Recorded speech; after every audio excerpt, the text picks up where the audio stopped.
حدیث میں آتا ہے نظر بد انسان کو موت تک اور اونٹ کو ہانڈی تک پہنچا دیتی ہے۔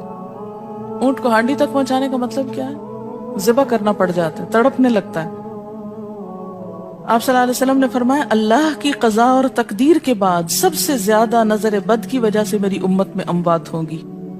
آپ صلی اللہ علیہ وسلم نے فرمایا نظر بد سے اللہ کی پناہ طلب کیا کرو، کیونکہ نظر بد کا لگنا حق ہے۔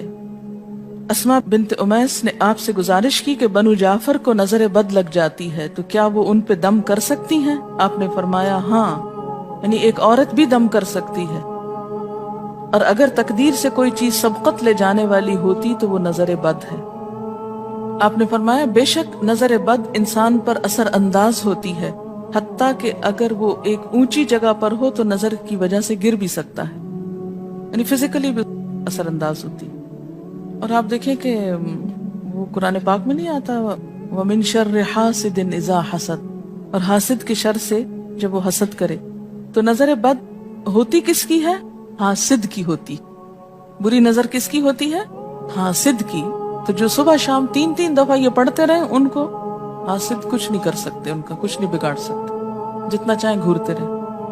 اسی طرح ابن کثیر نے کہا کہ نظر بد کا اللہ کے حکم سے لگنا اور اثر انداز ہونا حق ہے۔ تو جب اللہ کی پناہ لیتے ہیں نا قل اعوذ برب الفلق قل اعوذ برب الناس، تو آپ نے اللہ کے پناہ لے لی، شیلٹر میں آ گئے آپ۔ اب ہر چیز بیکار ہو رہی ہے، سب نظریں وظریں، اور اگر لگتی بھی ہے انسان کو تو کس سے؟ اللہ کے اذن سے لگتی۔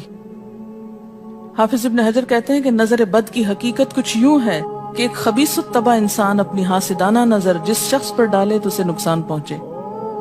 ابن قیم کہتے ہیں کچھ کم علم لوگوں نے نظر بد کی تاثیر کو باطل قرار دیا ہے، اور ان کا کہنا ہے کہ یہ محض توہم پرستی ہے اور اس کی کوئی حقیقت نہیں، لیکن حقیقت یہ ہے کہ یہ لوگ سب سے زیادہ جاہل اور ارواح کی صفات اور ان کی تاثیر سے ناواقف ہیں، اور ان کی عقلوں پہ پردہ پڑا ہوا ہے، جبکہ تمام امتوں کے عقلاء باوجود اختلاف مذاہب کے نظر بد سے انکار نہیں کرتے، یعنی صرف اسلام میں نہیں دیگر مذاہب میں بھی یہ کانسیپٹ پایا جاتا ہے، اگرچہ نظر بد کے سبب اور اس کی جہت تاثیر کے سلسلے میں ان میں اختلاف ہے۔ پھر کہتے ہیں اس میں کوئی شک نہیں کہ اللہ تعالیٰ نے جسم اور روحوں میں مختلف طاقتیں اور طبیعتیں پیدا کی ہیں، اور ان میں کئی خواص اور اثر انداز ہونے والی کیفیات ودیت کی ہیں۔